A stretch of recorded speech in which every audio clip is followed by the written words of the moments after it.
Hello, thanks for hanging in there. My name is Marie O. Huber, and I'm the General Counsel of eBay. And I'm Megan MacArthur. I'm NASA's Deputy Chief Astronaut, and I'm actually your friendly local astronaut.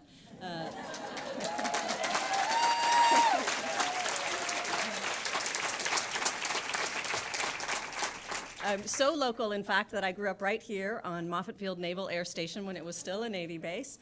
And as a teenager, I watched shuttle-era astronauts come and park their T-38 jets on the ramp, and I thought that looks like a pretty great adventure. And so it was living right here that I was first inspired to pursue my dreams at NASA. When we at NASA achieve our goal of returning to the lunar surface by 2024, we will also accomplish a first when a woman plants her boots on the moon for the very first time.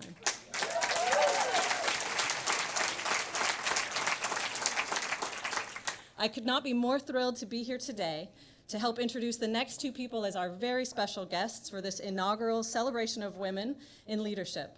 I'm truly honored to introduce a woman who has already accomplished a major first, Speaker of the United States House of Representatives, Nancy Pelosi.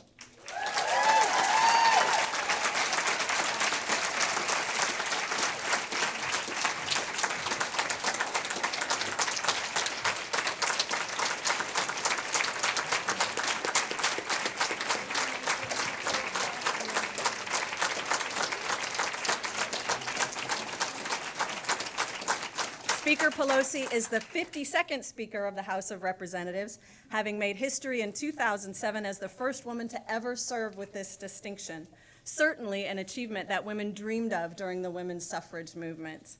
Now in her third term, Pelosi made history again in 2019 when she regained her position as second in line to the presidency, the first person to do so in more than 60 years. She has served our nation in the U.S. House of Representatives since 1987. Whether it's holding the American flag on the surface of the moon or the Speaker's gavel on the floor of the United States House of Representatives, it is of immeasurable value for our next generations to see women reshaping the globe and our solar system beyond it.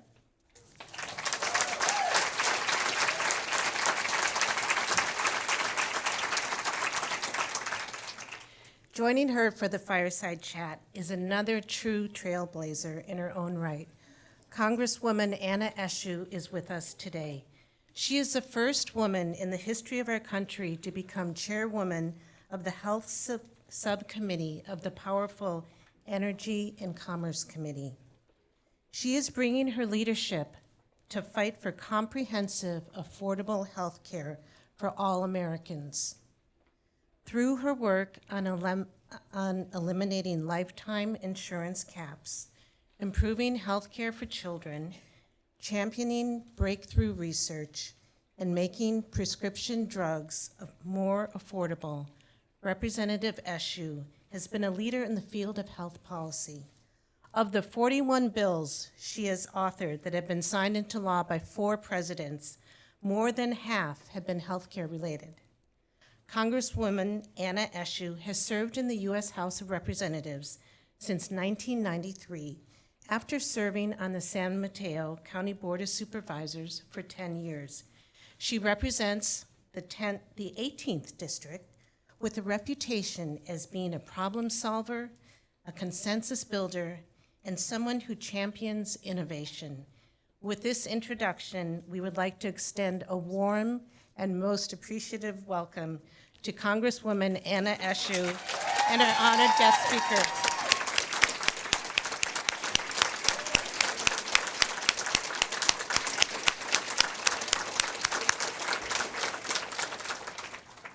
Well, good afternoon, everyone. Is this on? I got a kick when you said fireside chat. I don't see the fireplace, but I can sure feel the heat in the room. I can feel the heat. It's wonderful to be here with all of you. First to Carl Gardino and the Silicon Valley Leadership Group, who has brought us all together, and his very special guest, his mother. Mrs. Gardino is here. Welcome. Thank you. Thank you. And to all of the NASA Ames family, I am so proud to represent you. Since 1939, Madam Speaker, the people that have graced this property and the work that's been done here at this research center. They have produced enormous benefits for our country and been instructive to scientists and the work of scientists around the world. Thank you to all of you. I'm so proud to represent you. And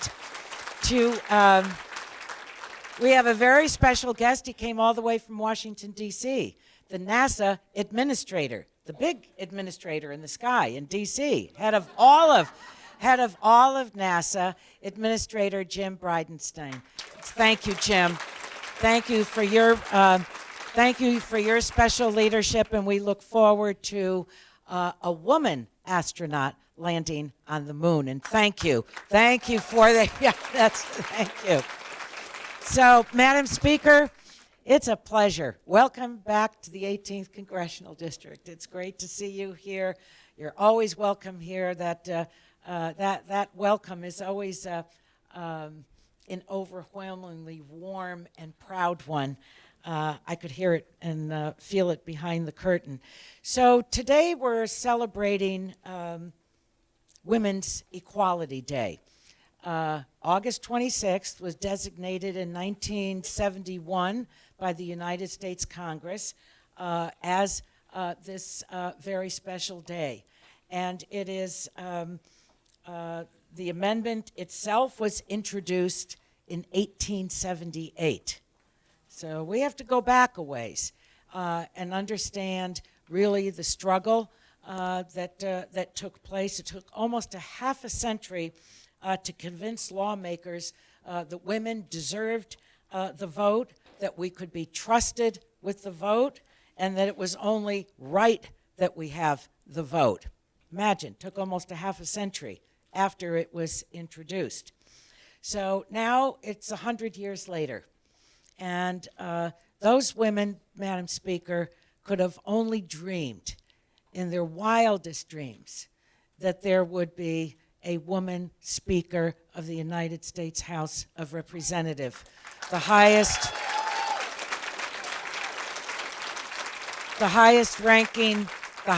ranking woman in our government, and as was said during her introduction, second in line to the presidency in the Constitution of the United States. So you have a great, great woman here in our midst. So, Madam Speaker, the women that fought so hard to win the right, why are you laughing? Is that funny? What's funny? She's anticipating the question. I know. I can hear the wheels moving in her head. The women who fought so hard to win this right, as I said, this could only have been a dream for them. So what does it mean to you? What does today mean to you, the sacrifice that they made? What can we learn from those women who persevered for the right to vote between 1878 and 1919? Thank you, Congresswoman Eshoo. Is this on? We always have to ask that question. Thank you, Congresswoman Eshoo, for the invitation to be here. Thank you, Carl, for your great leadership, and welcome to your mom. It's an honor that you're here, and it's my honor to be with all of you. Mr. Administrator, you bring us honor by being here. As far as having a woman step foot on the moon, our hopes are riding on you.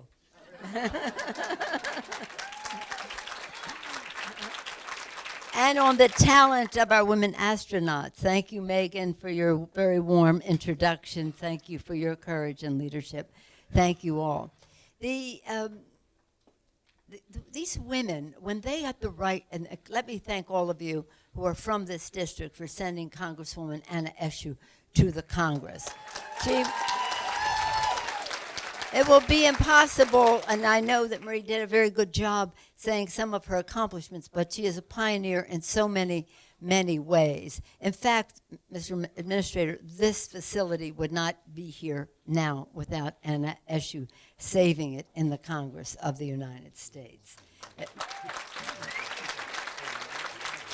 And she served as the chair of the what's the exact title, Anna? The Technology Subcommittee first. Technology and Communications. Technology, that was first woman doing that, and then moved on.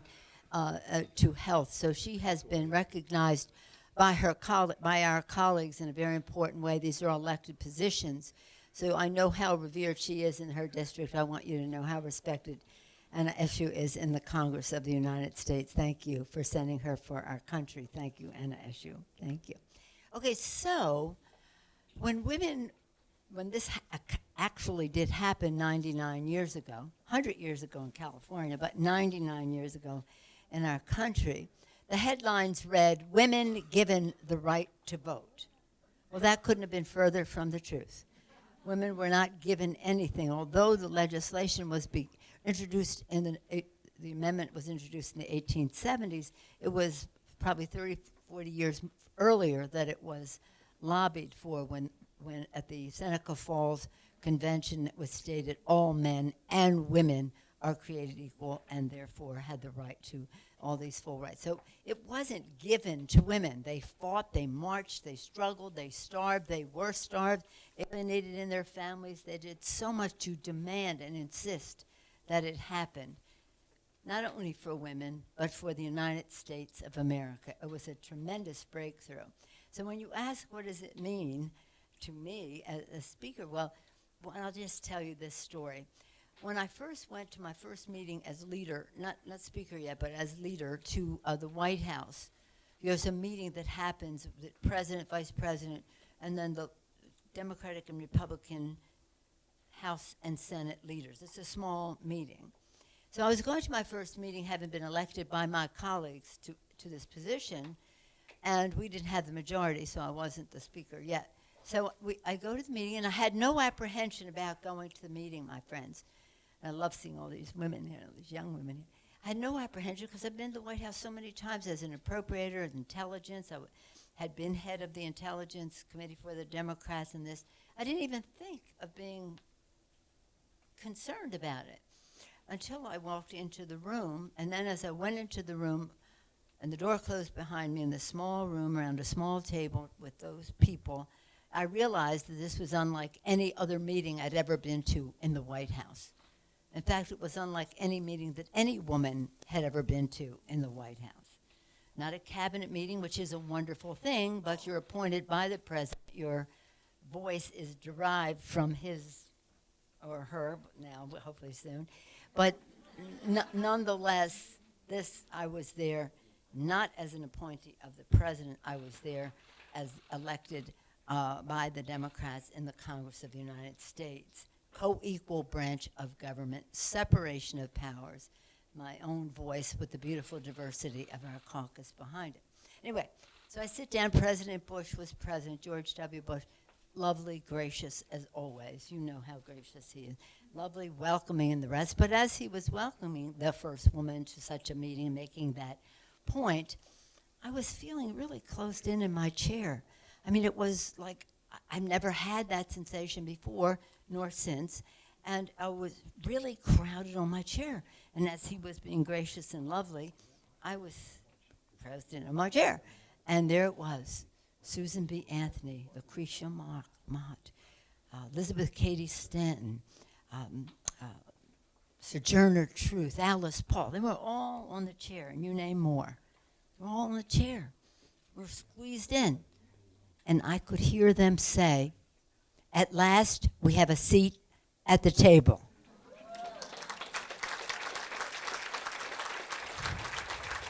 And then they were gone. And my first thought was, we want more.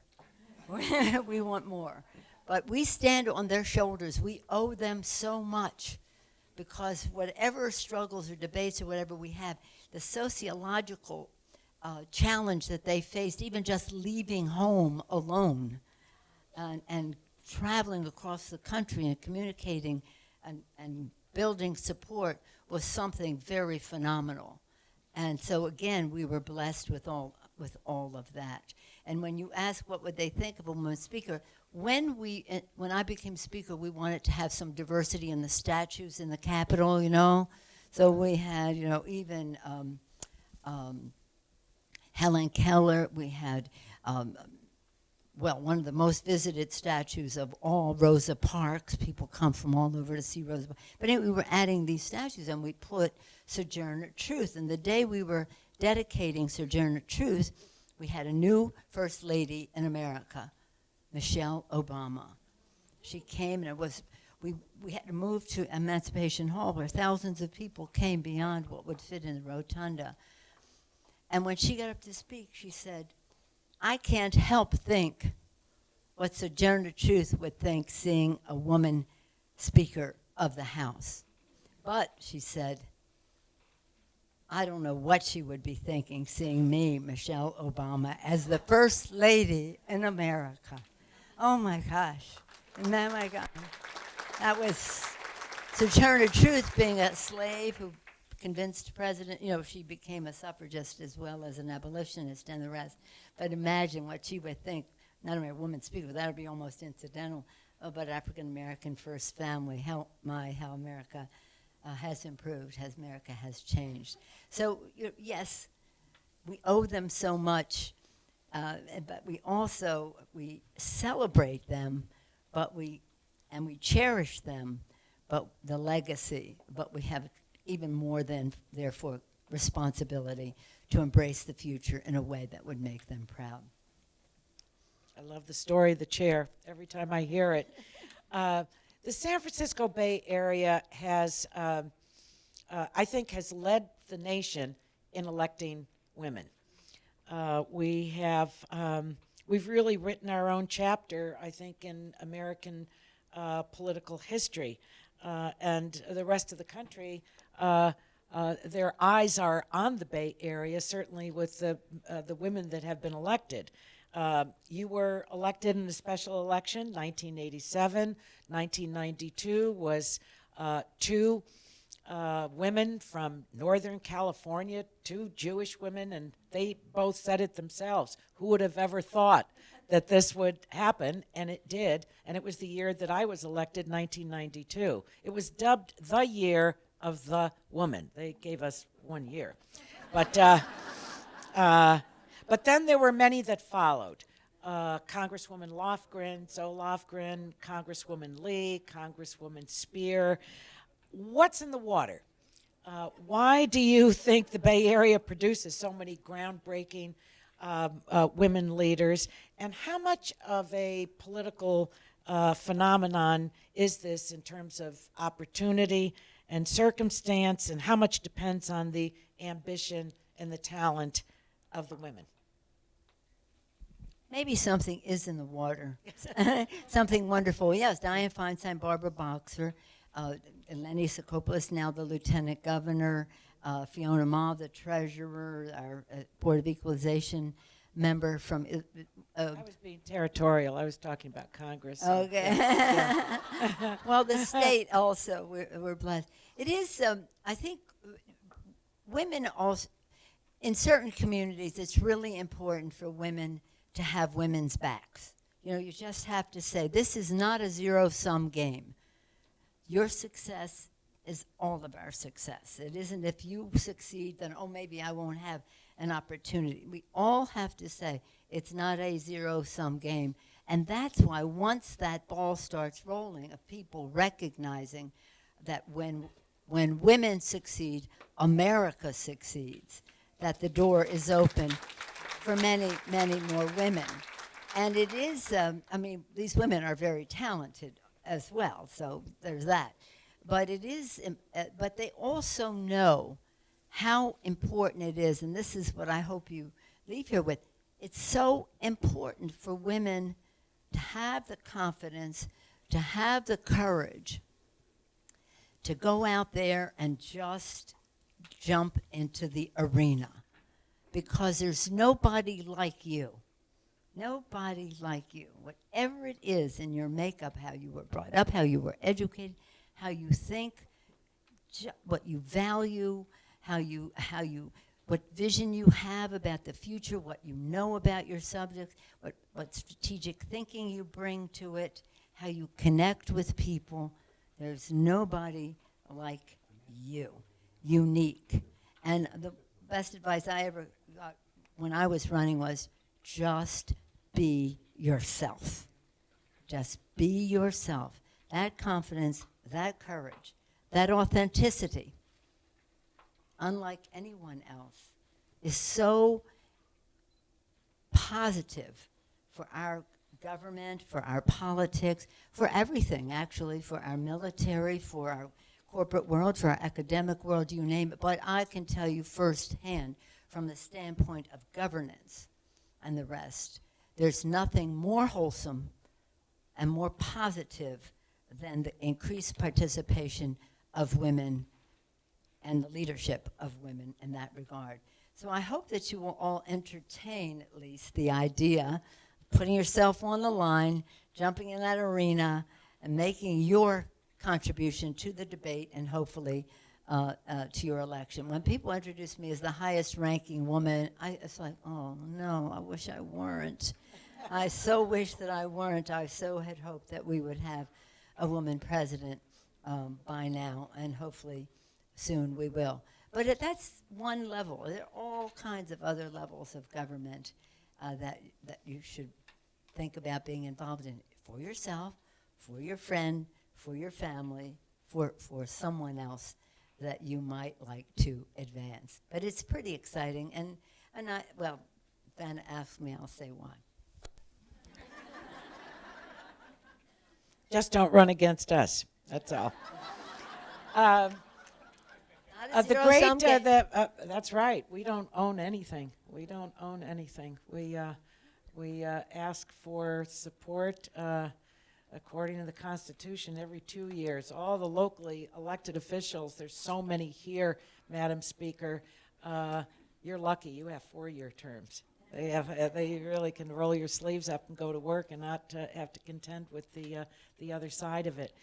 The great news in the Congress, one of the pieces of great news, is that the California congressional delegation, the Democratic delegation, more than half are women. And this is, how many do we have in our delegation? We have 18 women, We have 18 women. Now, counting our 2 senators, and that does make it happen. Exactly. But we still haven't gotten to.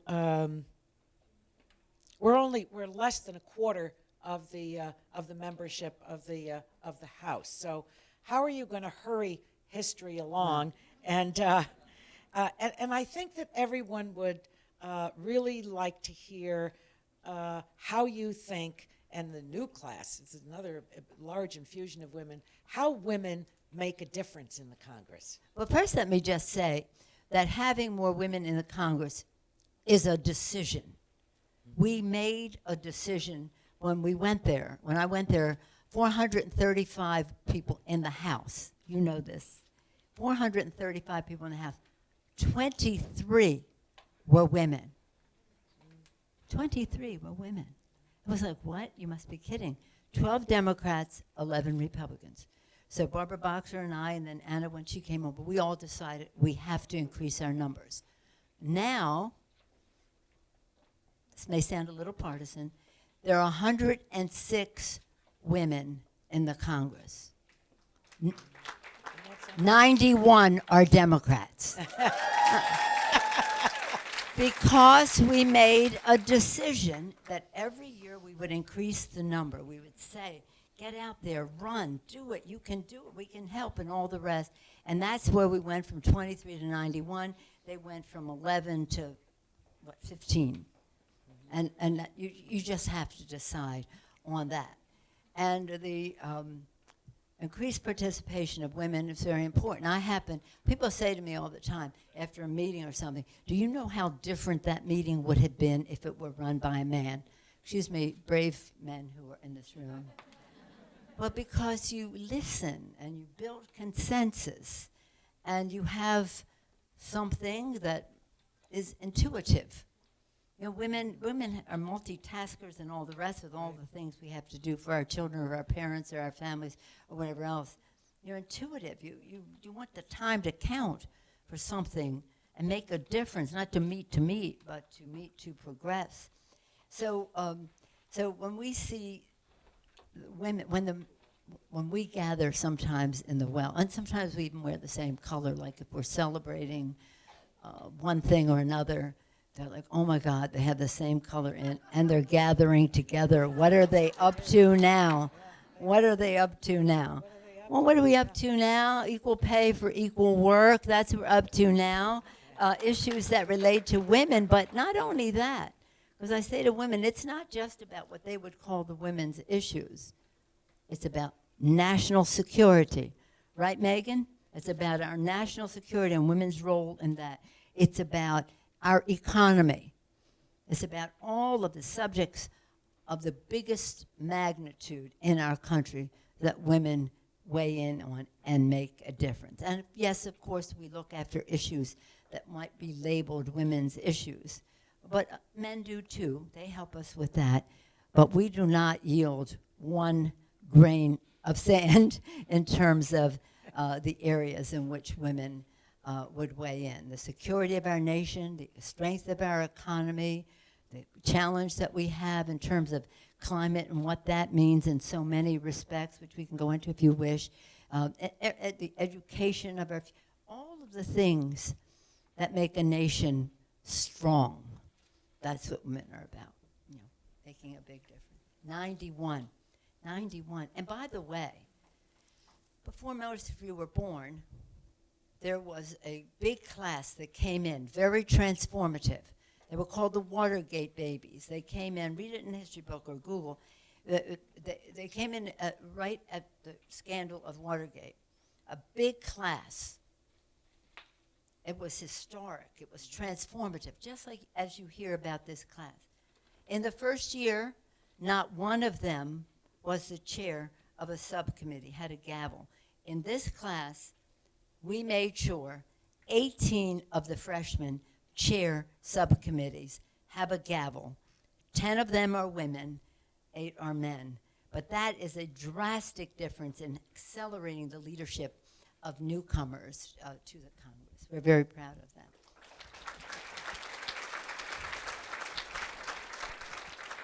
I think I need to insert a different pronoun. It's not we.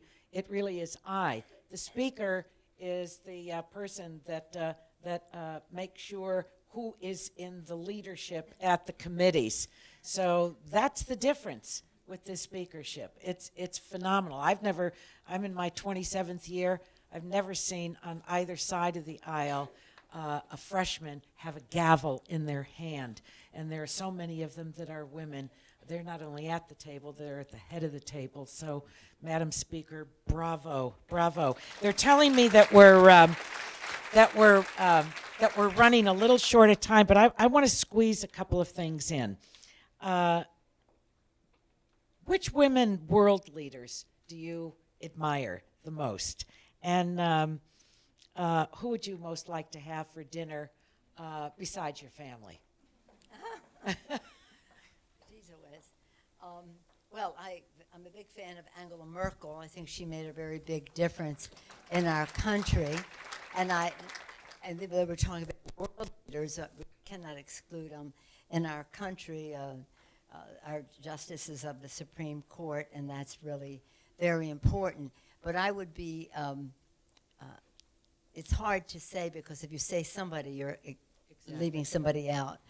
So let me say instead that I'll come for dinner. we always want Anna for dinner. Have Anna be our guest for dinner.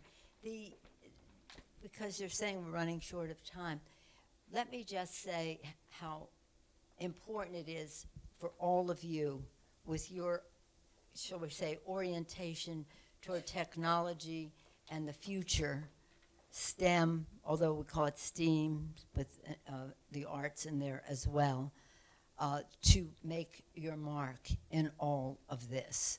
Because the future is so, in some ways, intimidating to some people because they don't see their role. But it's absolutely essential that women just totally show their stuff, where this comes from, whether it's an astronaut or business person or whatever. And the thing is that we every year we honor women in Women's History Month in March, and this year we honored the hidden figures, the women who made the difference in the moon launch and all the rest of that, African American women who did that, and they came, some of them families, the other sick or died or whatever, but anyway, they were all represented in the program, and it was so inspiring. I mean, we're talking 50 years ago, and these women made that difference.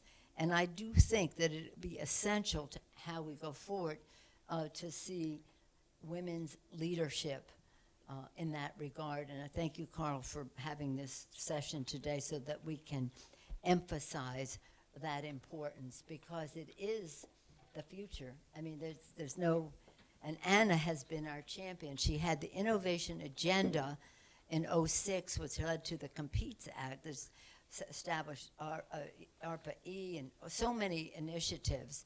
And now she's had her Tools for the 21st Century innovation agenda going all over the country with members to take us to that place. So we have, as our top person in innovation in all of this, our own Congresswoman from this area. But we cannot, in all of the things that we do, we must follow the inspiration of women, again, who have gone before, whether it's Lovelace or whomever, who went forward and made their contribution in this regard.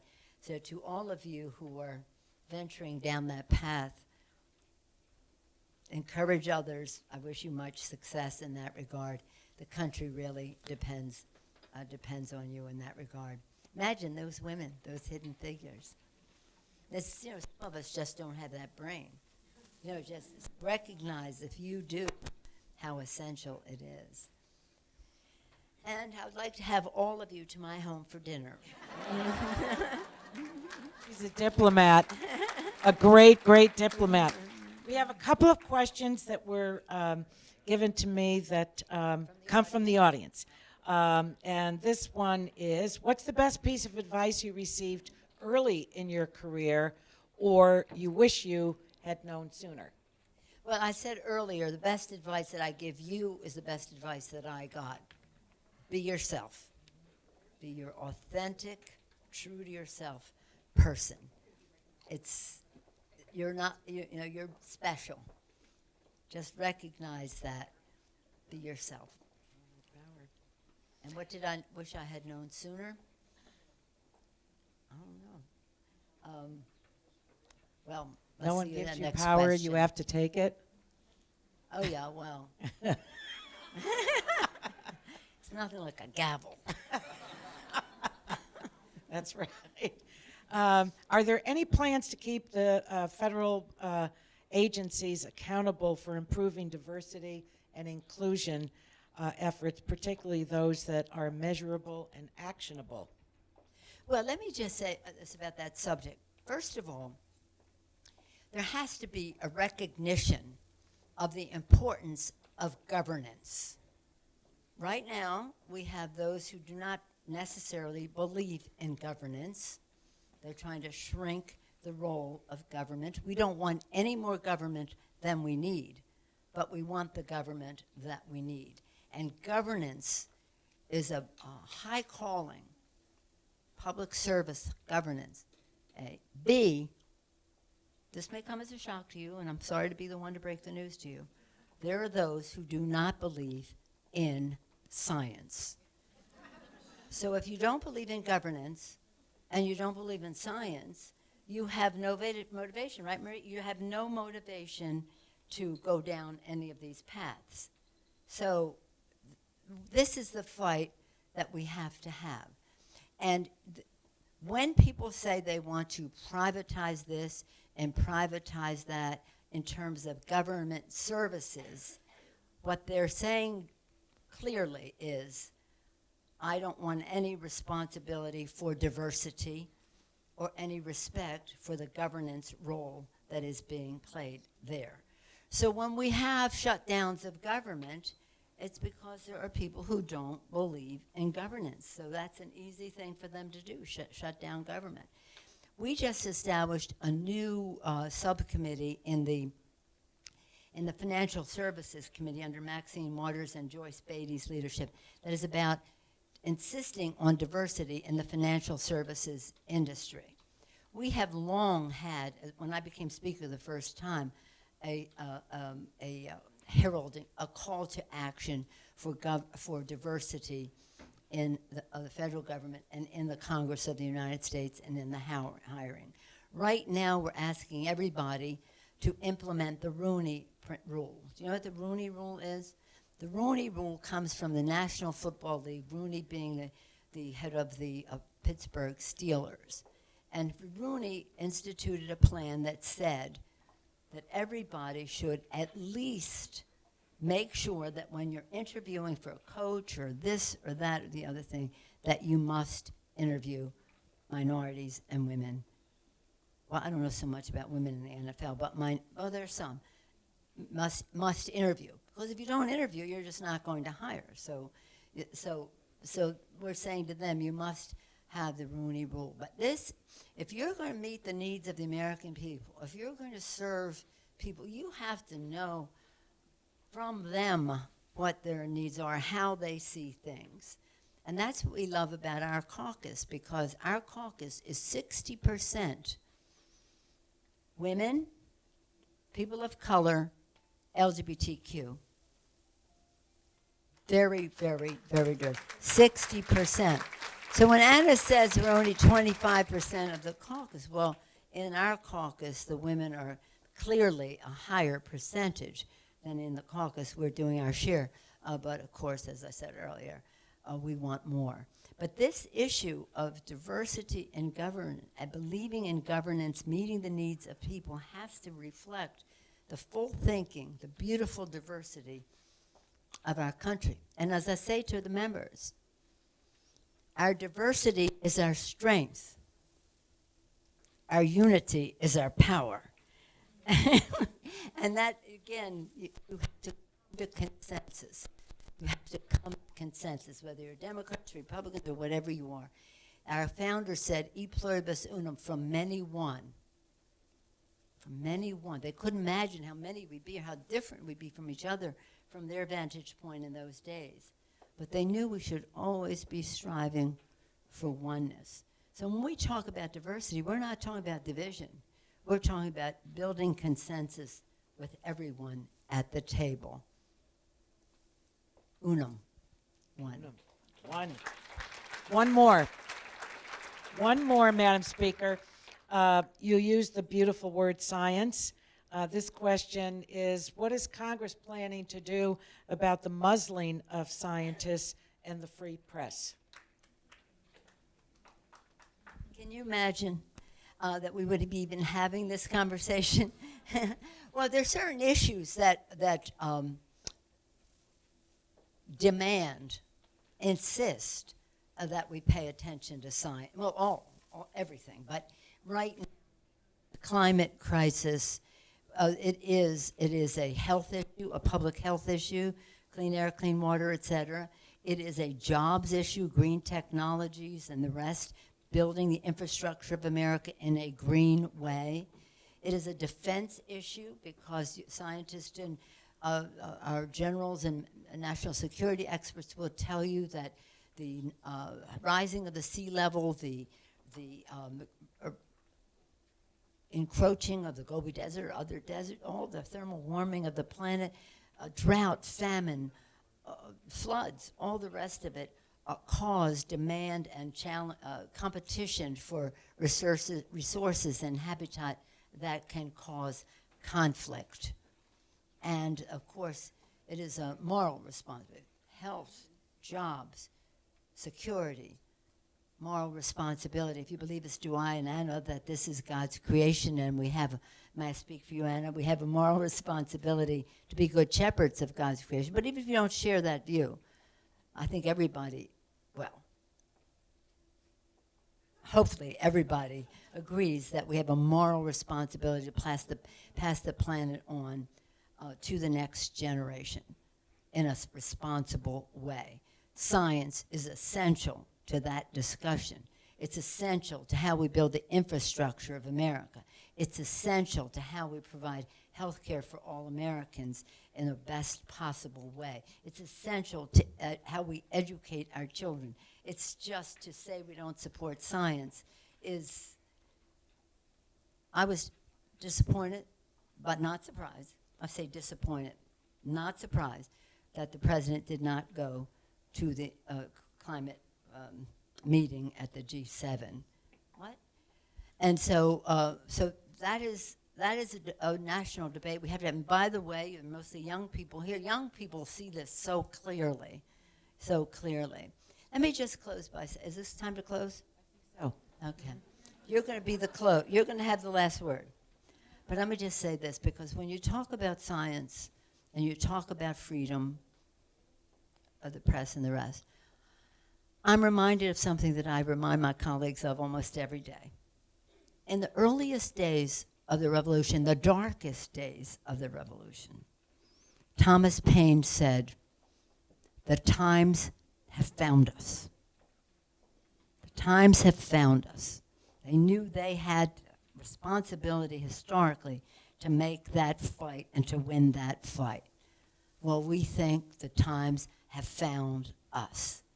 Not that we place ourselves in the category of greatness of our founders, but we do recognize the urgency of the times we have when people don't believe in science, governance, and the rest. And when we talk about our country, this beautiful country that we are, we ask God to bless America. What is America? America are those freedoms that you talked about, freedom of the press. They are the rights that are in the Constitution of the United States. That is America, a system of checks and balances that I referenced earlier. Checks and balances and separation of power so we don't have a monarchy. That's what they wanted to avoid. That's what they were leaving, a monarchy. So a system of checks and balances, a Bill of Rights that talked about freedom of the press, which is the guardian of our democracy. So that is under assault, being disrespected. Who are we? A nation of immigrants. What is America? A nation of immigrants, unless you are blessed to be a Native American, which is a blessing to all of us. But by and large, a nation of immigrants, which is being disrespected. Even though Ronald Reagan even said, you cannot close the door or else you will cut off America's greatness. Who are we? This beautiful planet, continent, from sea to shining sea and even beyond, so beautiful that God gave us, which is being degraded every single day. Disrespect the Constitution, who we are as a people, the environment that we live in, the land that we have. And who are we in America? We are our values about how we honor our past, invest in our future in terms of principles that we'd like to see other people in the world admire in us about our democracy, which respects the dignity and worth of every person and has liberty, equality, and freedom and justice for all. So all of those things are under serious assault right now. And e pluribus unum, we want to bring everybody together, not in a way that divides, but in a way that unifies. The times have found us. So you have to make a decision, that I said earlier, a decision. And so I usually would be saying to my members right now, are you ready to make that decision? You have to press. Well, if you're ready to make that decision, then you have to make every decision in favor of that decision. And so you all have to make your own decisions about the role that you will play for America in terms of what we are, in terms of freedoms, what we are, in terms of respect for people, what we are, in terms of our beautiful God-given land, patrimony, and what we are in terms of our values. And that is kind of the excitement of being involved. So when you decide, know what your vision is, know what your subject is, know what you care about. Is it education? Is it science? What is it? Show your vision, know your knowledge, have a plan, think strategically, how you can connect with people, that makes you a leader. And that means you have decided to keep America great, and you would therefore be a blessing to America. So I'm going to yield to Anna Eshoo, who knows her vision for America, knows her subjects cold, is always thinking strategically, connects with her constituents and her colleagues in the Congress to make a big difference, a true leader in the Congress. Thank you for sending Anna Eshoo to the Congress. Thank you, Madam Speaker.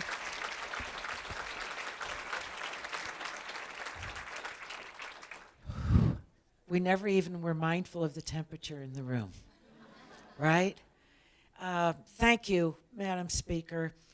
Might I suggest that the times have found you? You're a blessing to our country.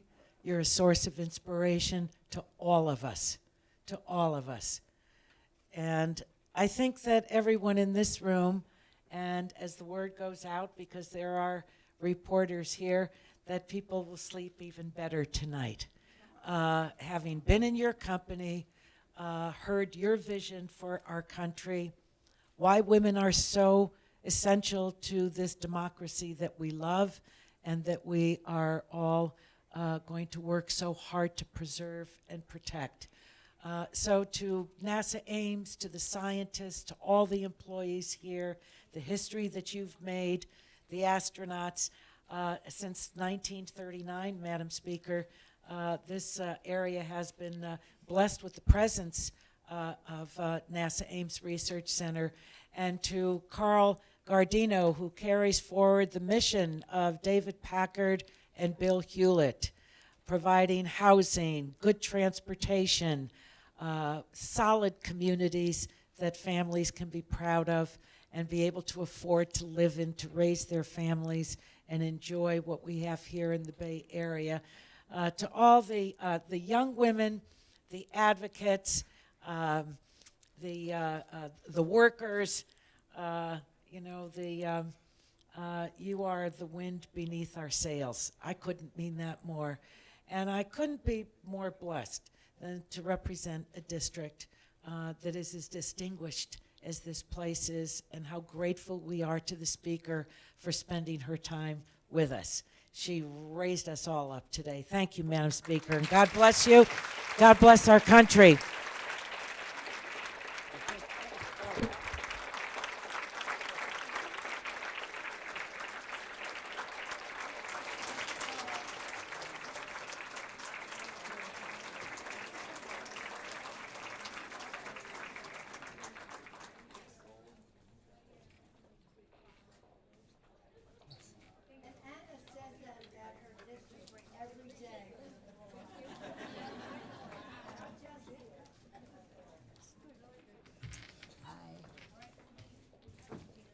Thank you, Speaker Pelosi and Congresswoman Anna Eshoo.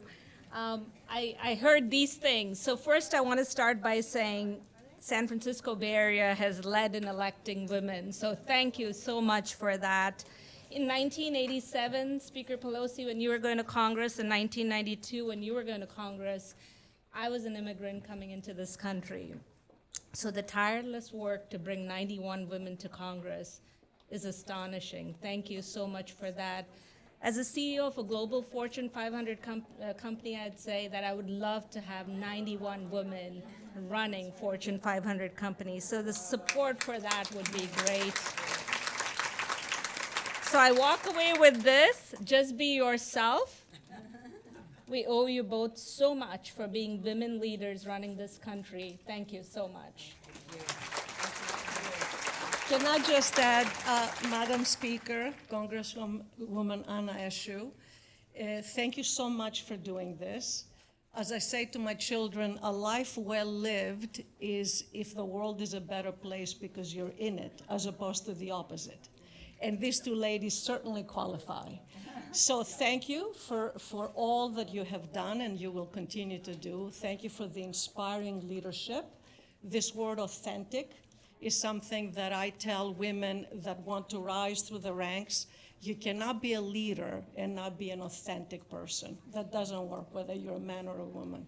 Thank you. We're honored to have you.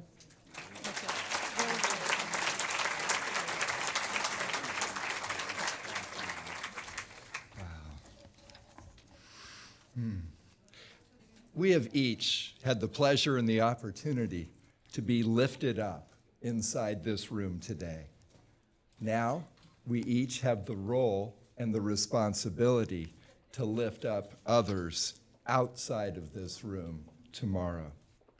In the 90 seconds before we adjourn, I'd like to ask the amazing women on my team, many of whom personally invested the good part of the last 9 months to organize today's kickoff of our year of celebrating and lifting up women, events and activities. Will they come and join right here, the amazing women on our team? And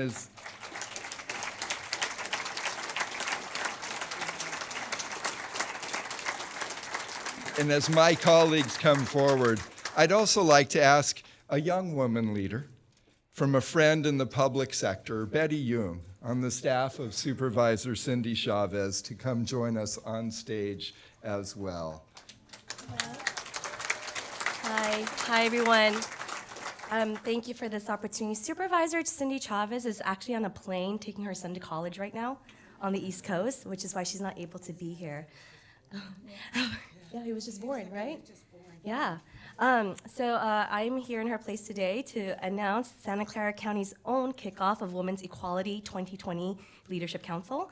My name is Betty Jung. I am the director of the Santa Clara County Office of Labor Standards Enforcement. Doing great work there. I'll tell you all about it when we see each other on the way out. But this morning, Supervisor Chavez led a march of 400 women in our suffragette white through the streets of downtown San Jose to commemorate Women's Equality Day today.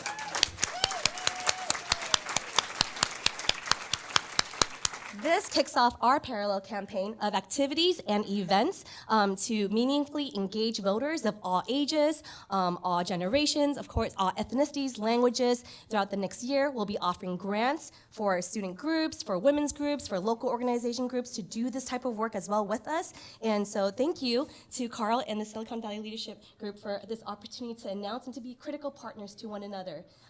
For more information, the website is www.sccgov.org/Women's Equality 2020. Yes, thank you.